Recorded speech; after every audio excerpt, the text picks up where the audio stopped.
दिल्ली से सटे फरीदाबाद के सूरजकुंड में 27 अगस्त को एक ऐसी घटना हुई थी जो शायद आपको याद होगी। जी हाँ, मैं बात कर रहा हूँ एक बेटी की जिसका नाम साफिया या राबिया सैफ़ी था।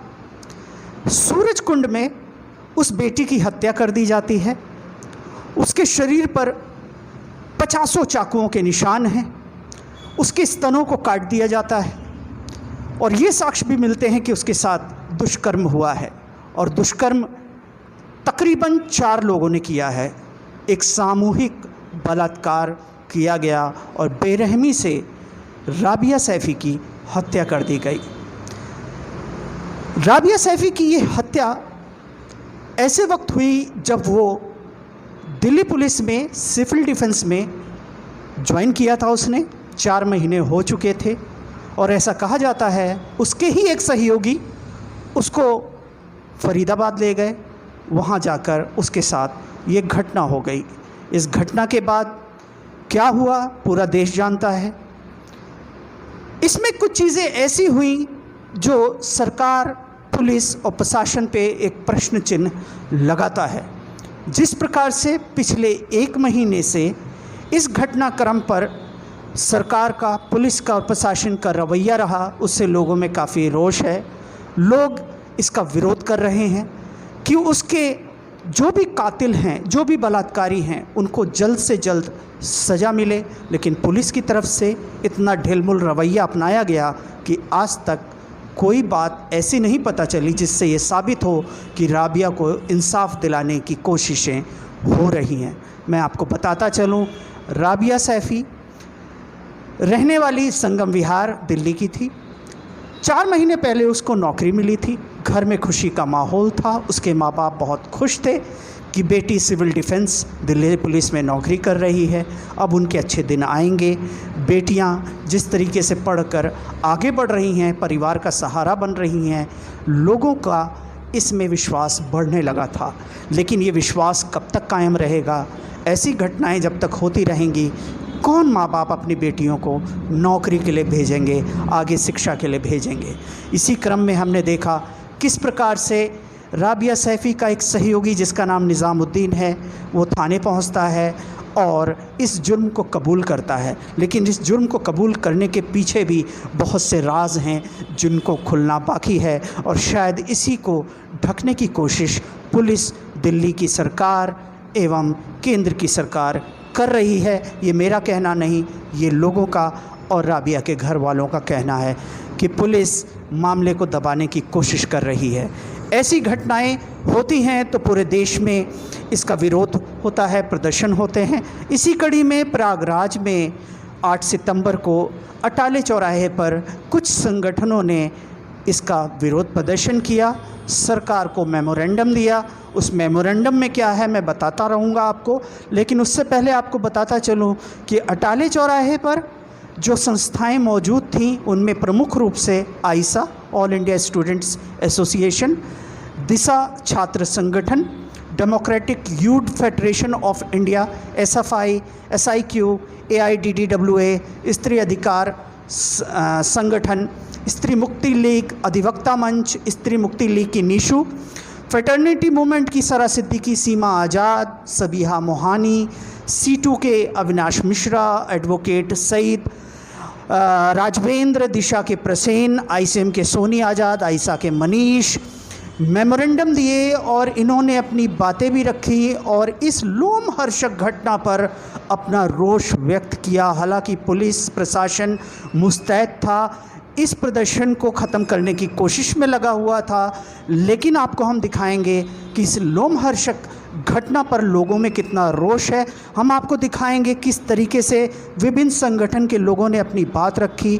लोगों में काफ़ी गुस्सा था और इस गुस्से को जायज़ कहने में ज़रा भी मुझे संकोच नहीं हो रहा है, क्योंकि राबिया सैफ़ी जैसी बेटियां एक उदाहरण हैं उन तमाम बेटियों के लिए जो अपने घर के हालात को बदलने के लिए कड़ी मेहनत करके पढ़ाई करती हैं, आगे बढ़ती हैं, नौकरी करती हैं, फिर एक बारगी इस तंत्र में बैठे हुए पशु जानवर उसकी हत्या कर देते हैं, उसकी आबरू लूट लेते हैं। उसके बाद उनसे बड़े जानवर ऐसे लोगों को बचाने की कोशिश में लग जाते हैं। आइए हम देखते हैं संगठन के लोगों ने क्या कहा और प्रमुख बातें जो मेमोरेंडम भी थी जो कि तमाम संगठन के लोगों ने जिलाधिकारी महोदय के मार्फत राष्ट्रपति को पेश किया। उसमें उनकी जो प्रमुख मांगें थीं वो ये थी कि पहला कि इसमें जो भी ढिलाई प्रशासनिक अधिकारी या पुलिस अधिकारी कर रहे हैं या सरकार के कर्मचारी कर रहे हैं उनके खिलाफ कार्रवाई हो, 1 करोड़ का मुआवजा हो, सीबीआई जांच हो और फास्ट ट्रैक कोर्ट में जल्द से जल्द जो भी इसमें अभियुक्त हैं, जो भी दोषी हैं, उनको जल्द से जल्द सज़ा मिले। जब तक सज़ा नहीं मिलती है इस तरह की घटनाओं पे अंकुश लगना बहुत मुश्किल है। आइए देखते हैं उस रैली की, उस धरने प्रदर्शन की प्रमुख झलकियाँ।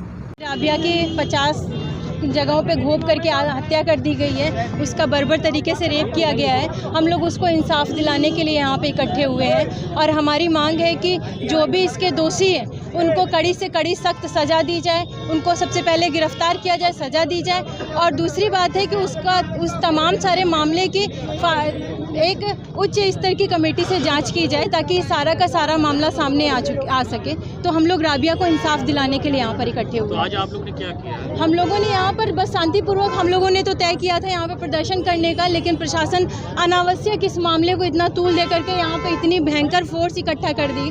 हम लोग बस शांतिपूर्वक यहाँ पे प्रदर्शन करना चाहते थे, लेकिन वो आकर के इन्होंने खलल डाली और पूरे के पूरे प्रोटेस्ट को ही बहुत अराजक स्थिति में पहुंचा दिया। तो अभी फ़िलहाल हम लोगों ने यहाँ पे सभा की है, हम लोगों ने मौन रखा है 1 मिनट का, और आगे अगर इस पे कोई कार्रवाई नहीं होती है तो हम लोग इसका और व्यापक जनता के बीच में प्रचार करेंगे ताकि एक आम पब्लिक की तरफ से ये डिमांड उठे कि राबिया को इंसाफ मिले, उसकी न्यायिक जाँच हो, उसकी उच्च स्तरीय जाँच हो।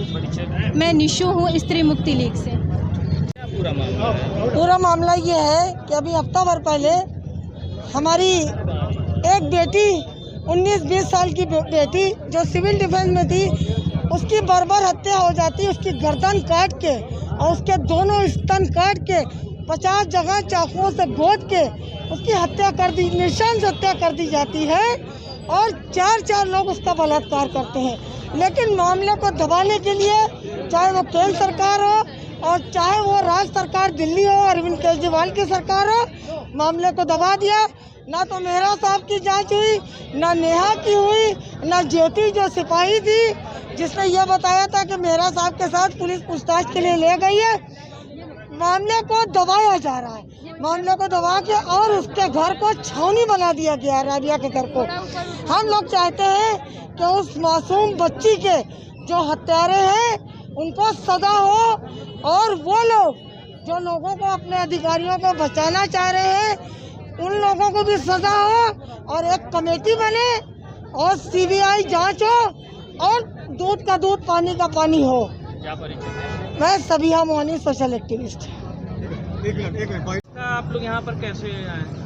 देखिए, दिल्ली में जो एक सिविल डिफेंस की कार्यकर्ती थी राबिया, उनका जिस तरीके से ब्रूटल मर्डर हुआ, उनको 50 चाकू से ज़्यादा उनके शरीर पे चाकू की चोटें थी, रेप हुआ और मर्डर हुआ, उसके खिलाफ पूरे देश भर में गुस्सा है। हमारे प्रदेश में भी जगह जगह इस तरीके की घटनाएं लगातार महिलाओं पर रेप और मर्डर की हो रही हैं। इस पूरे मामले को लेकर के यहाँ पर प्रदर्शन था जिसमें छात्र संगठन, ट्रेड यूनियन, महिला संगठनों के लोग थे। बहुत शांतिपूर्ण तरीके से यहाँ पर किनारे पे खड़े होकर के अपनी मांग को, राबिया को न्याय दो, दोषियों को कड़ी सजा दी जाए और न्यायिक जांच कराई जाए और इस तरीके की घटना का रिपीटेशन ना हो, फिर कोई राबिया ना कहीं पर घटित हो, इस मांग को लेकर के यहाँ प्रदर्शन था। लेकिन यहाँ पुलिस प्रशासन प्रदर्शनकारियों से ज़्यादा पुलिस पहले से आकर के और इस तरीके का माहौल क्रिएट किया कि जैसे अब लोकतंत्र ख़त्म हो गया है और लोगों को अब अपनी बात रखने का मौका नहीं दिया जाएगा। और इस प्रशासन में से कोई तिवारी जी थे जिस तरीके से शांतिपूर्ण प्रदर्शन में खुद आगे आकर के लोगों को धक्का दे करके बवाल कराना चाहते थे, ये बहुत ही असंवेदनशील, बहुत ही अलोकतांत्रिक और तानाशाहीपूर्ण था। हम लोग इससे बहुत आहत हुए। प्रशासन से हमने रिक्वेस्ट किया कि प्रदर्शन होने दीजिए, हम लोग किनारे खड़े हैं, लेकिन फिर भी इन्होंने ये सोचा कि हम आगे खड़े होकर के इनकी आवाज़ को दबा देंगे। तो हम कहना चाहते हैं कि हमारे साथ सच की, हमारे साथ न्याय की ताकत है और इस तरीके की सेना की टुकड़ियां और पुलिस परमिशन की, देखिए हर प्रदर्शन की परमिशन की ज़रूरत नहीं है लोकतंत्र में। हम कोई आर्म्स फोर्स लेकर के और कोई इस तरीके का प्रदर्शन नहीं कर रहे थे। हम खुद सेल्फ डिसिप्लिन्ड लोग हैं और इसलिए किसी भी तरीके की बाधा पैदा करना हमारा उद्देश्य नहीं। हम कानून को मानने वाले लोग हैं। यहाँ तक कि हम लोग सब लोग मास्क लगा करके और पुलिस को देखिए किस तरीके से खड़ी है बिना कोई सोशल डिस्टेंसिंग के। हम लोग शांतिपूर्ण तरीके से अपनी बात को कहने के लिए यहाँ पर किनारे सड़क के खड़े होकर के प्रदर्शन करने आए थे। लेकिन ये बात कहना कि प्रदर्शन का इजाज़त नहीं है, लोकतंत्र में इजाज़त लेके प्रदर्शन नहीं होते हैं और कोई जगह जो प्रशासन फिक्स करता है वहीं पर प्रदर्शन नहीं होते हैं। ये व्यवस्था सिर्फ इसलिए की गई है ताकि अव्यवस्था पैदा ना हो, और अव्यवस्था पैदा ना हो इसकी जिम्मेदारी सबसे पहले हमारी है। हम एक जिम्मेदार नागरिक हैं, हम किसी तरीके से अपने नागरिकों को अव्यवस्था नहीं करना चाहते। इसलिए प्रशासन को इस तरीके से करके और व्यवधान पैदा करना, विवाद उत्पन्न करना, कार्यक्रम को डिस्टर्ब करना बहुत ही दुखद है। राजवेंद्र सिंह, संयोजक अधिवक्ता मंच इलाहाबाद। बलात्कार की खबरें सुन रहे हैं और इन बलात्कार पे प्रशासन का क्या रवैया होता है।